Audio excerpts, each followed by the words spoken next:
Hoe kijk je terug op dit verlies? Ja, hoe kijk ik terug? Eigenlijk een avond om heel snel te vergeten. Ik denk dat er gewoon echt momenten in de wedstrijd zijn geweest. Op het einde misschien dan ga je heel opportun spelen en ja, dan kan die nog goed vallen, maar dat zou een gestolen punt zijn, denk ik. Terwijl er toch een hoop belang op het spel stonden, met name in die derde periode. Hoe zat dat in jullie hoofd vooraf? Ja, eerlijk gezegd, derde periode, daar hebben we niet echt naar gekeken. Maar we willen gewoon bij die play-off plekken blijven staan en er goed voor staan. Je speelt tegen een directe concurrent. Als je wint, kom je gelijk. Dus ja, dat wilden we eigenlijk bewerkstelligen. Maar ja, we gaven niet thuis vandaag.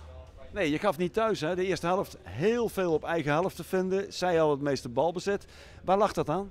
Ja, geen idee. Onze druk was niet zoals andere weken, denk ik. Normaal blinken we uit in druk zetten en dwingen we eigenlijk ja, de tegenstander tot fouten. Dat lukte niet en ja, het was eigenlijk alleen maar tegenhouden eerste helft. Hoe kan het dan dat het heilige vuur, terwijl het nu zo belangrijk is, ontbreekt? Ja, als ik het wist, dan had ik mijn team wel omgedraaid en dan kwamen we anders voor de dag. Ja, soms heb je van die dagen, maar het moet niet te vaak gebeuren, want wij willen die play-offs halen. Hebben jullie elkaar er nog op aangesproken, halverwege?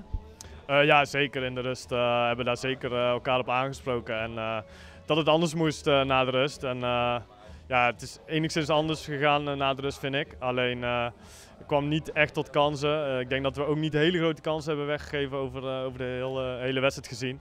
Maar ja, al met al een verloren avond. En dan die twee gele kaarten hè, rond de 75e minuut van Roel Jansen. Was dat ook een breekpunt?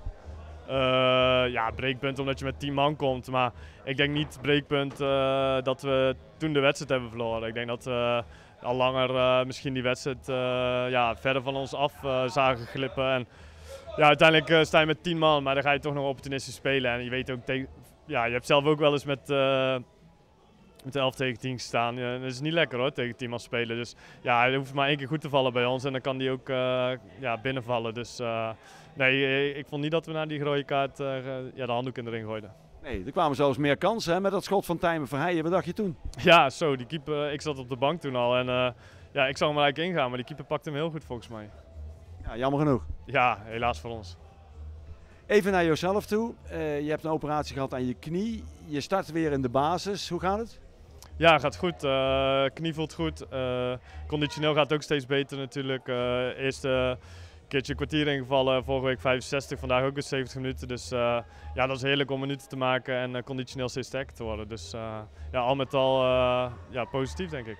Ja, behalve het resultaat. Ja, ja, maar je vraagt naar mijn knie, dus dat is iets anders. Ja. En wanneer komen er weer hele wedstrijden aan voor jou?